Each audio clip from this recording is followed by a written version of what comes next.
ciidanka dabdamiska ee gobolka Togdheer ayaa ku guuleystay inay baqtiyaan dab ka kacay guri ku yaala xaafadda Kandhalaydka ee magaalada Burco. Dabkani oo aan geysan wax khasaare nafeed ah ayaa ciidanka dabdamiska oo ku qalabaysan gaadiidka iyo qalabka lagula tacaalo baqtiinta dabku ay gaadheen abbaaro 12kii duhurnimo iyadoo ay ku qaadatay inay la tacaalaan dabkani in ka yar muddo 25 daqiiqo ah. Taliyaha ciidanka dabdamiska ee gobolka Togdheer Cabdicasiis Maxamed Cabdilaahi Tallaabo oo warbaahinta kula hadlay isla guriga dabku ka kacay ayaa sheegay in ay baarayaan sababta dhalisay dabkani waana kan taliyaha oo faahfaahinaya.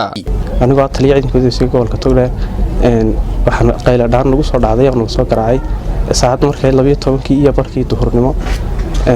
qayla dhaantaas oo ahayd guri gubanaya oo daara oo ka iminka joognaa saad aragtaanba muddo 2 minute ah ayaan soo soconay markii aan soo gaarnay isagoo qolkii ka bilaabmay dabku haysta ayaan soo gaarnay isla markiiba halkii waan ku xakameynay xaafadana ah saad aragtaanba guriyo isku rarana oo isku wada furfuran ah dhammaan intii kala dhaman ka xakameynay guriga intiisii kale iyo xaafadihii kale ku hareeraysnaaba halkiisii marayeen baan ayaan ciidanku ku xakameeyeen